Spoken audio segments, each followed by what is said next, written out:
welcome back to part 5, where we are busy destroying my naive 15-minute hopes from my original episode. Let's see. We just called get item with whatever item or whatever single word they passed in.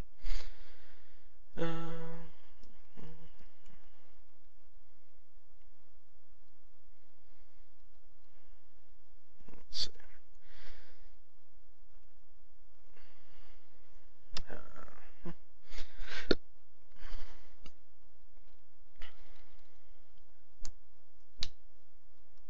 Oh, probably gonna need an inventory command too. I'll think about that a bit.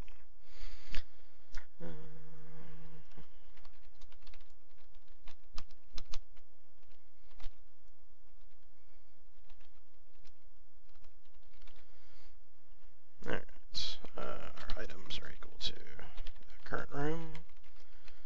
Items.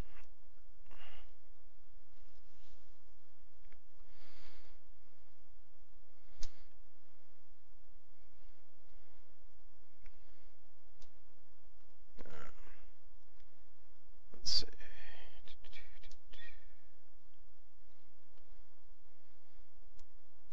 I'm willing to let Ruby do the type checking, or the cap sensitive checking for me, so we'll just ask if items contains our item.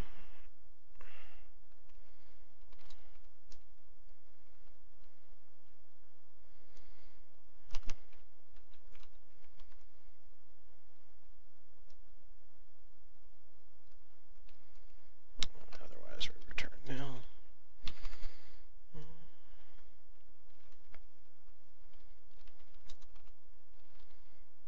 You pick up.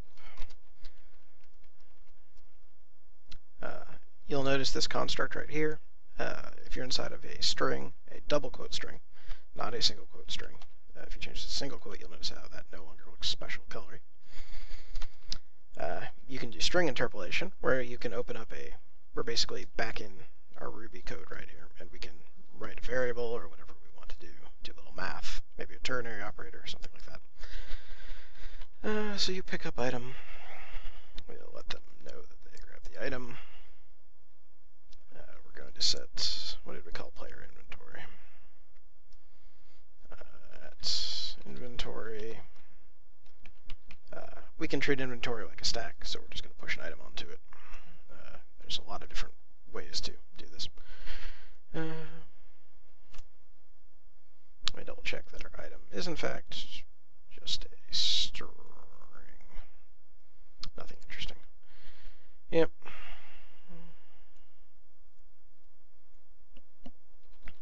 So we'll push that item on. And we will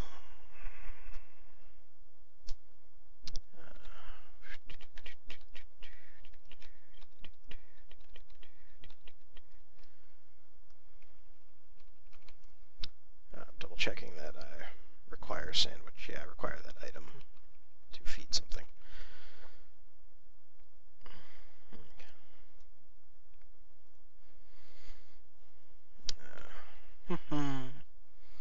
So we've added that item to our inventory, and we now want to change our current room. So we want to set current room, and I'm going to pull up the syntax first before I get it wrong. Ruby from the 2.0 docs, while a different version, probably close enough to.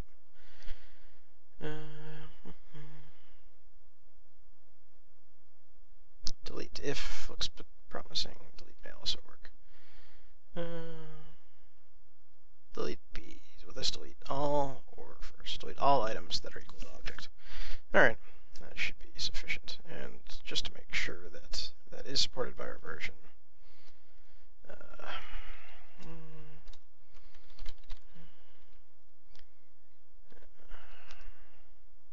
it returns the last item deleted.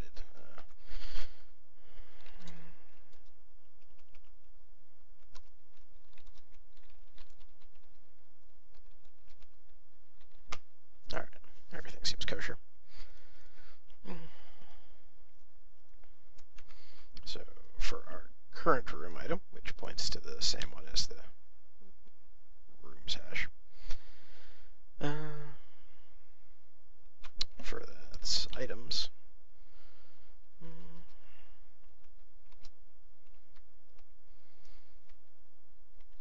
We wish to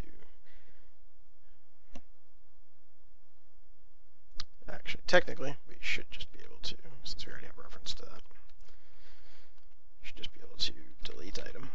That should update our room status. So now we've added it to our character's inventory, and we've pushed that, and we've told them that they picked up the item. Alright. So, return results, unless results is nil.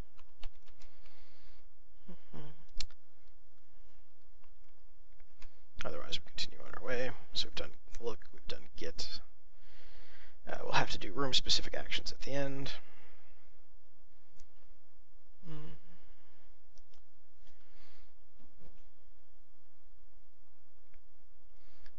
Let's see.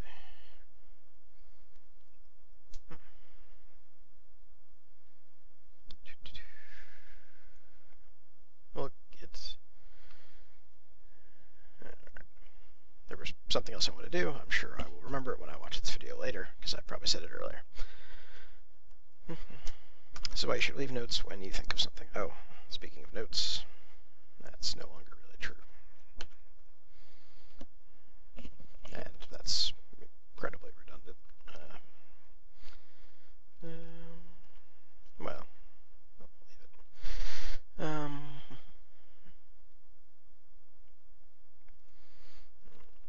So we've done look, we've done get. Let's do our custom room actions.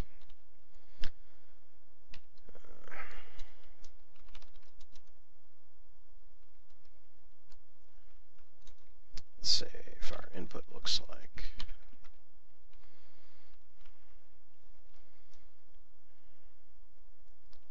see.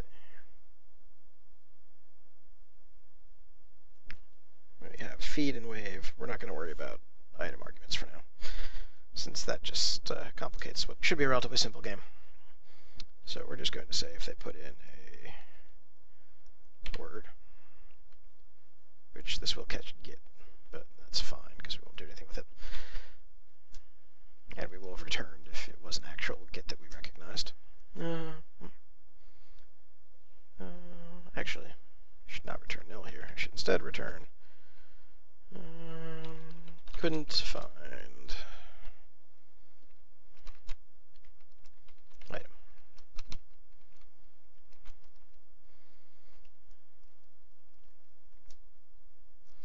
We should return the result regardless, so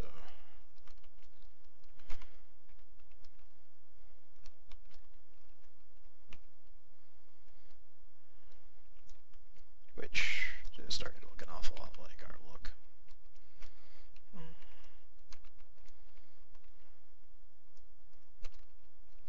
Huh. I have no idea, honestly, if the scoping will allow that to have access to the regex result. I would assume so, because it has to evaluate the if statement and run that regex before it can return this. We'll find out. It'll be awesome if it doesn't work. Alright. Alright, so if you input a single word that we don't recognize, we're going to try room actions on input.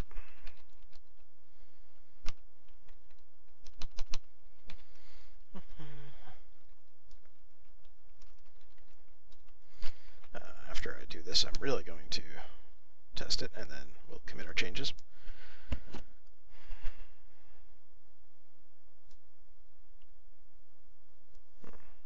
Don't know if I actually have an end state for this game. I don't really know if it needs one. I think we've kind of covered the basics, and I'll consider this sufficient if we can get this done in the next 5 minutes.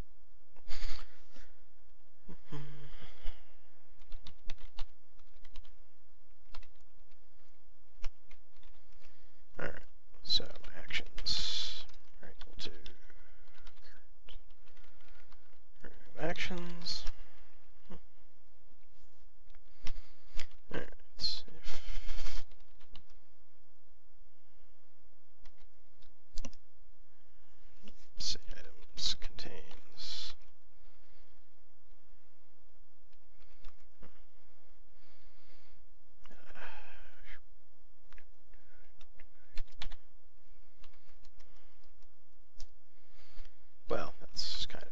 guess if it matches that, it's the same thing.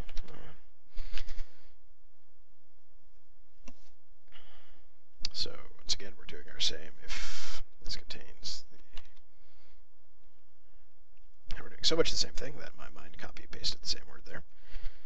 If our actions has our input in it,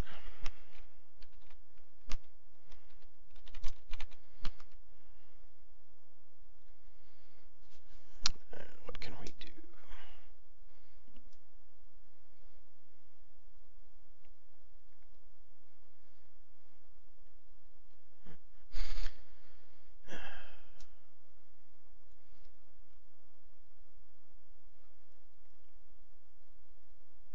Ideally, we'd probably be a little more creative, and we'd think of a way for our actions to do specific things based on the room. But for now, we'll just do this quick and dirty. So we'll return uwave if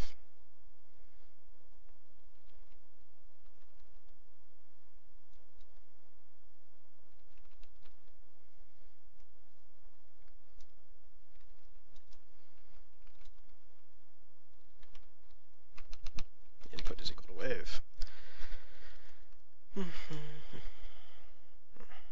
Seems kind of iffy. I could have a response string, but that won't allow us to do things like use up the sandwich. So what we'd really probably have up here is we would make ideally we'd make a method up here that, or rather we'd store a block that we could execute should the item be complete. And the block for feed, for example, would try and remove the sandwich from the inventory. But for now, we can hard-code all of our actions in room actions, which isn't great, but hey.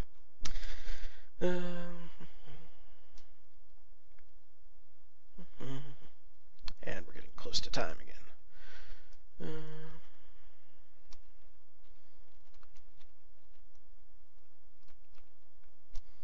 You feed the sandwich to a hungry Gru. If you don't get that, congratulations, you're young still. If input equal feed, and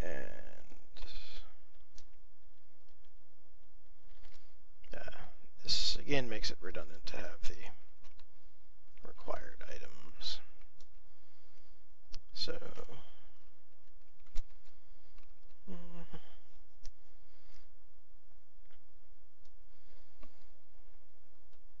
let's see, if string contains the item, and looks like we're not going to finish. Hopefully we'll have one more short video where we test all of this and get it running and wrap this up at a little bit under an hour and a half. Man, if you watched all this, you are very patient.